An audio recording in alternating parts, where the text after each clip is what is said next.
Air sehat alkali pH 80 yang gak ada di Riau, air bakunya air Quran di kepala ruas. Baik Bapak Ibu sekalian yang berbahagia, di maghrib kita agak berat sedikit. Mana tadi judulnya? Mulai tahun baru ini adalah bahasanya. Kita bahasa Yota bahasa berhijrah dan bertobatlah. Nah, ini menyuruh nih memang. Serta jagalah serius akidah anak dan cucu kita dari fitnah akhir zaman. Ini yang buat bingung. Kita berperang hari ini dengan ekonomi. Cara mereka kaum Yahudi merusak kita itu dengan ekonomi dulu.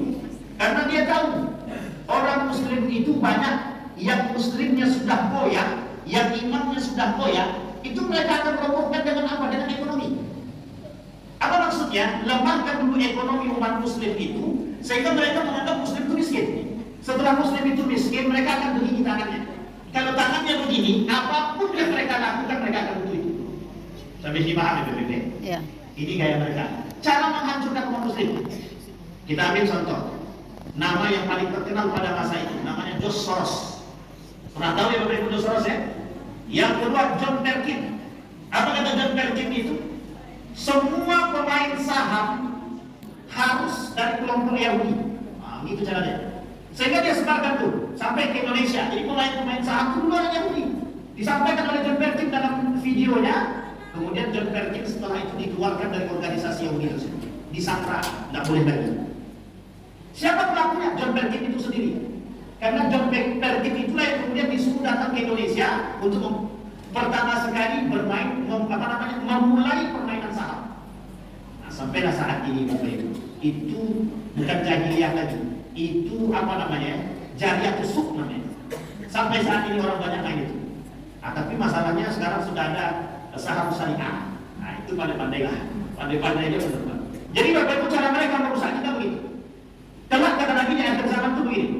Yusaku alaikumul umam antada alaikumul umam. Nanti kelak di akhir zaman itu umat Muslim itu kata Nabi, itu berada di tengah, di sekeliling mereka itu, di sekeliling umat Muslim itu ada kelompok-kelompok yang ingin memangsa kita. Hari ini kita bisa lihat betapa lemahnya umat Muslim itu karena apa?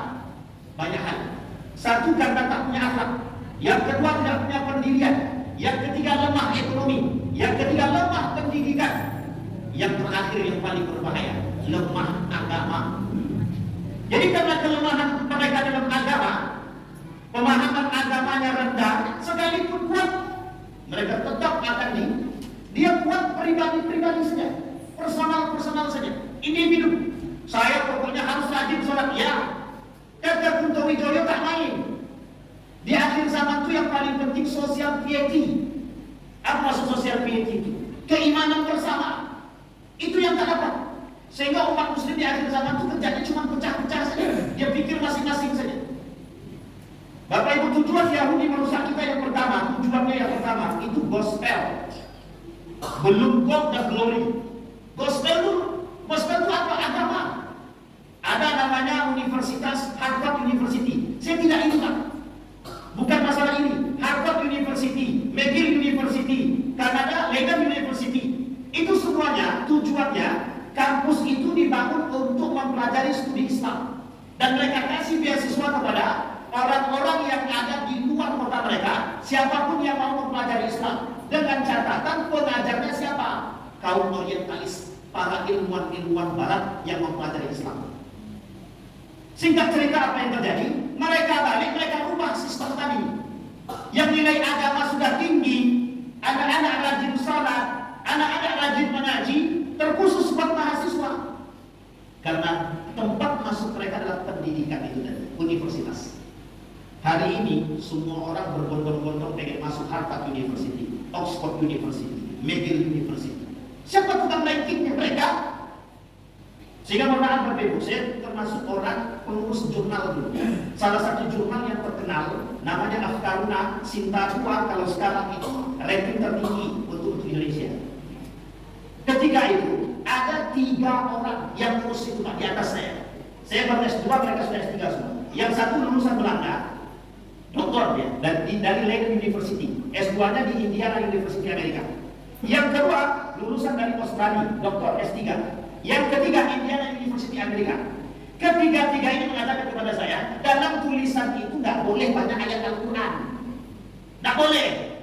Karena kalau sudah ada ayat Al-Quran, ngapain kita bahas? Saya waktu itu ada satu tulisan yang sangat bagus menurut saya pertahankan Pak, karena saya sendirian waktu itu. Saya pertahankan. Karena tulisan itu datang, kalau saya tak salah, dari dosen yang berasal dari Gontor. Saya bilang, ini tulisan bagus untuk menggantar pemikiran-pemikiran liberal. Pemikiran-pemikiran yang rusak, yang menjauhkan nilai-nilai agama dari masyarakat. Apa kata dia? Tidak. Pokoknya tidak bisa. Jadi Bapak Ibu, cara mereka bermain. Itu kampus-kampusan apa? Lulusan dari semua. 3 orang itu. Itu saya rasakan sih. Jadi begitu cara mereka. Tapi masalahnya adalah orang-orang 3-3 ini itu dapat beasiswa. Dari mana? Dari luar. Ada 2 organisasi yang saya sebutkan ini, itu sangat terkenal. Yang pertama Toronto Foundation, yang kedua Asia Foundation. 2 ini itu selalu memberikan bantuan beasiswa untuk pendidikan. Ingat, kedua-dua ini adalah organisasi yang cukup baik untuk merusak sistem agama Islam. Karena mereka memang jor-joran gitu. Singkat cerita, apa kata guru saya ketika beliau setelah selesai dari Amerika itu, dari Belanda itu, beliau dapatkan beasiswa. Apa kata beliau? Dalam perkataan beliau, entah menyesal, kita datang. Yang penting dia bilang begini, ternyata beasiswa yang saya dapat itu tidak lebih dari 0,sekian% yang mereka ambil dari free fund. Tapi ibu tahu free fund berapa pendapatannya dan harus sampai ke tangan mereka berapa? Yang diberikan kepada kita, kata dia, tidak sampai 0,sekian%. Sampai di mana BPP cara perusahaan. Jadi ekonomi mereka naik dulu. Setelah ekonomi mereka kuat, setelah kuat ekonomi mereka, mau mereka meroboti kita. Kuat iman tadi mudah terjerumus. Kita ambil contoh 2006, 2010 gempa dan gunung Merapi. Satu kardus mie goreng bisa merubah hati tidak. Ini sering kita sampaikan di mana-mana biar kita semua tahu. Sama, itu yang terjadi. Dulu mohon maaf ada namanya FPI. Sekarang tak ada lagi, sudah ditutup. Mungkin hatinya masih ada. Apa yang dilakukan oleh mereka? Itu cepat-cepatan. Dengan siapa? Mohon maaf, dengan misionaris. Cepat-cepatan. Setiap ada gempa, mereka cepat-cepatan. Mana yang paling cepat? Kalau terlambat kita, 1 jam saja kita terlambat, maka mohon maaf, seperti terjadi di Aceh. Tidak sedikit yang keluar dari Islam ketika itu. Karena apa? Bantuan datang dari non-muslim. You mau makan? Silakan. Rubah akidah. Katakan bahwa engkau keluar daripada Islam atau kau ikut agama kami, silakan kami kasih. Kalau tak mau, tak usah. Coba bayangkan. Hari ini kita umat muslim memberi makan kepada siapa yang mau kita kasih, kita kasih. Baik muslim atau non muslim kita kasih. Betul atau betul? Udah nampak dia mau mati kelaparan, mau muslim atau non muslim kita kasih. Kalau dulu tidak, tahun 2006 kita tahu betul. Bahkan tahun 2010 itu kita merasa betul. Betapa kuatnya goncangan keimanan ketika itu. Banyak yang berbagi di Yogyakarta. Bapak-bapak yang ada di Yogyakarta mesti tahu. Bantul, kemudian atas Kaliurang. Masya Allah sebenarnya. Hanya karena apa? Karena takut tak makan akidah ulama. Akhirnya mohon maaf, mereka mencoba untuk yang penting kami bisa makan, terserahlah. Berubahlah akidah. Bagaimana memposisikan diri kita kuat dengan keimanan kita? Mampukah kita bertahan? Ini pertanyaan paling besar, Pak. Mampukah kita bertahan di zaman yang penuh fitnah? Karena semua di zaman fitnah itu khada'at di budaya. Tidak ada yang tidak. Semua di budaya. Yang benar disalahkan sudah kita sampaikan. Yang salah dibetulkan, yang halal dihalalkan. Apa kata Nabi? Tahrimul halal wa tahrimul haram. Ahallah haram wa haram halal. Sulit, Pak. Kita ambil contoh dari makanan yang tadi kita sampaikan. Bapak Ibu mau tahu kuaci itu ada unsur minyak nabi, sehingga diharapkan. Dulu ada nama roti Brittok yang sampai saat ini roti itu masih ada, dicabut oleh MUI level halal. Apa alasan dicabut? Karena ada unsur-unsur yang tidak sesuai dengan kriteria kehalalan Majelis Ulama Indonesia. Tapi yang makan pakai kerudung, yang makan celana panjang, walayat Al-Quran ila rasmo. Itu kata Nabi. Kita mau mengkait-kaitkan dengan akhir zaman, Bapak sendiri mengkaitkan. Bagaimana hari ini kita dihadapkan dengan kondisi yang demikian? Coba bayangkan, andai anak kita tidak mengerti Al-Quran, tidak mengerti akidah, tidak mengerti sahabat Nabi. Bapak Ibu boleh tanya anak-anak sekarang, mereka kenal nggak dengan para artis-artis itu? Kenapa? Anak kecil kenal, kenapa? Karena pengaruh HP tadi. Tapi sekarang coba kita kenalkan, kenal nggak mereka dengan sahabat-sahabat Nabi yang 200 lebih itu? Nggak usah 200, 50 orang saja. Nggak usah 50 orang, 30 orang saja sahabat Nabi. Nggak usah anak-anak, bapak-bapak. Anakku di Australia, Ustaz. Masya Allah, alhamdulillah. Pertanyaannya, karena itu salah. Nah, itu saya tidak tahu, Ustaz. Iya atau tidak? Perempuan-perempuan laki-laki yang banyak di peradaban barat, kita senang. Bahkan mohon maaf, yang tak bermanfaat pun kita ikuti kadang-kadang. Perempuan tak lagi menjaga marwahnya, laki-laki pun begitu. Coba lihat sekarang, goyang-goyang, pakai saweran, dan tak lagi tahu malu. Yang kata Nabi, kelak di akhir zaman itu banyak manusia tak punya rasa malu. Kenapa tak punya rasa malu? Mereka berjoget di depan umum, baik laki-laki maupun perempuan, kemudian disawer. Ketika disawer, maaf dan risiko. Ketika disawer, mereka senang. Harga diri taruh di mana? Masih nyawer perempuan lain. Sampai di sini paham ya? Yang terjadi apa? Bobot akhlak kita, bobot. Ini kan agama mulai dikuatkan. Apa alasannya? Agar kita semakin jauh dengan agama. Saya merasa berbeda. Bahkan ada yang maaf, apa yang membedakan? Anak-anak sekolah nanti yang agamanya non-muslim ketika doa, yang muslim ikut. Nanti ketika yang muslim yang doa, non-muslim ikut. Sulit mengatakan untuk tidak kepada non-muslim. Bayangkan, dalam fatwa MUI mengharamkan mengucapkan selamat Natal. Yang menolak berapa? Sekian banyak. Yang menolak muslim atau non-muslim? Yang menolak muslim atau non-muslim? Muslim. Non-muslim tidak pernah berkomentar. Umat muslim sendiri. Bayangkan dengan huru hara perkara-perkara yang terjadi saat ini. Kita berada pada posisi yang sangat-sangat genting sekali.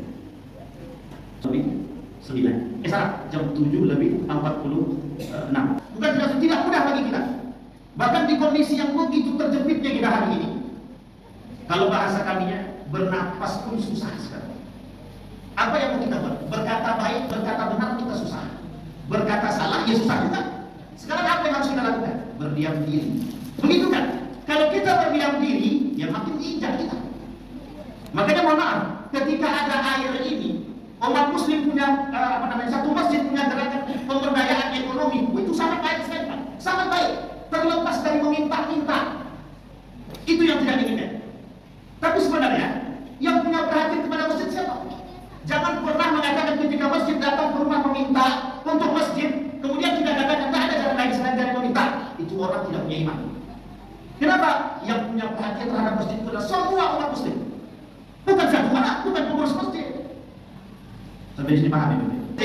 Kita mau kembali kemana? Satu-satunya tempat yang paling aman saat ini adalah masjid. Yang belum dimasuki, itu pun sudah mulai masuk orang. Sampai di sini paham ya? Kenapa saya katakan masjid? Satu-satunya sentral Ka'batul Pusat untuk membentuk generasi yang baik itu perlu masjid. Kalaulah masjid sudah tidak ada atau masjid sudah tidak berfungsi, bisa kita pastikan kampung tersebut tinggal nunggu saja. Tinggal tunggu tanggal mainnya kapan hancur. Hancur dari segi apa? Dari segi akidah. Hancur dari segi apa? Dari segi akhlak. Hancur dari segi apa? Pendidikan. Yang lain itu terserah. Tapi yang tiga ini, karena tiga itu bobrok Bapak Ibu, maka mohon maaf, kita bisa dipastikan tidak akan pernah selamat di akhir zaman. Tak akan. Dajjal itu pintar, lebih pintar daripada profesor yang saat ini paling pintar. Ada namanya Albert Einstein, terkenal dengan kejeniusannya. Itu nanti Dajjal itu lebih jenius daripada dia. Dia tunjuk atas turun hujan. Dia lepaskan kaki keluar air. Dia di mana dia turun? Di kota Pekanbaru misalnya dia turun. Itu orang-orang yang berada di sekeliling Pekanbaru, di pedalaman-pedalaman itu datang hanya untuk mencari Dajjal. Ngapain? Minta didoakan. Sama siapa? Sama Dajjal. Perkataan Dajjal bisa menghipnotis umat muslim ketika itu. Sehingga mohon maaf, yang selamat hanyalah mereka yang dekat dengan Allah. Mereka yang iman terpaut kepada Allah. Yang hatinya selalu membaca Al-Quran dan mulutnya selalu basah dengan Al-Quran. Hanya orang-orang itu Bapak. Sisanya orang-orang munafik yang kemudian berdekatan kepada Dajjal, meminta sesuatu daripada Dajjal. Mohon maaf, Dajjal belum datang, tapi manusia-manusia yang bersifat Dajjal sudah banyak. Saya tiada nasi zaman, saya tiada nasi Dajjal akan tabur. Kelak di akhir zaman kata Nabi akan datang pada umat itu dajjalun akan dapat manusia yang bersifat-sifat dajjal. Siapa mereka? Pendusta semua. Para pendusta. Perkataan mereka bisa menyihir setiap orang. Orang-orang yang tak beriman terpedaya dengan kalimatnya. Makanya Allah sebutkan dalam Al-Quran itu, wa minan nasi man yu'jibuka qawluhu fil hayatid dunya. Nah, sekarang pertanyaannya adalah dengan kondisi yang serba carut marut saat ini, bagaimana kita sebagai seorang muslim harus bertahan? Yang pertama, kuatkan pendidikan akidah kepada anak kita. Yang kedua, pendidikan akhlak. Yang ketiga, jauhkan mereka dari media. Yang keempat, tentukan tempat terbaik bagi mereka, baik untuk pendidikan mereka, untuk lingkungan mereka. Yang kelima, ajak terus mereka ke masjid. Biar mereka nangis. Lebih baik kita nangis sekarang daripada nanti. Hari ini mereka nangis, tak apa-apa. Nah, yuk datang ke masjid, yuk sholat subuh, tak apa-apa. Biarlah mereka nangis. Tapi nanti kelak di akhir, kita bisa tersenyum. Kita tak menyesal. Hari ini kita yang mengerti agama, mohon maaf, mereka yang mempelajari agama, 20 tahun yang akan datang, mohon maaf, ketika mereka sudah tiada, siapa generasi yang akan kemudian menjadi penolong kita? Tak ada. Maka di akhir zaman kata Nabi, itu carut marut. Apa itu? Isi zaman itu sudah tidak lagi stabil. Dan ini bukan perkataan saya. Hampir semua ulama kemudian mengatakan yang semua. Ketika Syekh Shalih Fauzan ditanya tentang pahala akhir zaman, Syekh Mutawalli Syarawi ditanya tentang akhir zaman, beliau mengatakan nastaghfirullah, kita bertobat kepada Allah dan kita berlindung kepada Allah. Alhamdulillah, kita berlindung kepada Allah. Makanya ada doa di tasyahud akhir itu kan kita selalu berdoa, ya Allah jauhkan kami dari azab neraka jahanam, fitnah mahya wal mamat, wa fitnati syahr min fitnati syahri mahya dajjal. Coba bayangkan. Pertama, kita berdoa agar dijauhkan dari azab api neraka jahanam. Kenapa? Karena memang isinya di akhir zaman itu manusia-manusia munafik, yang manusia-manusia munafik itu kelak penghuni neraka jahanam. Na'udzubillah min dzalik. Yang kedua, kita berdoa ya Allah fitnah kehidupan. Yang ketiga, fitnah kematian. Fitnah kehidupan itu apa? Semua yang kita lihat saat ini. Hubbud dunia, cinta dunia. Fitnah itu subhan. Semua fitnah subhan. Kita melihat dengan mata kepala kita hari ini kondisi-kondisi kita.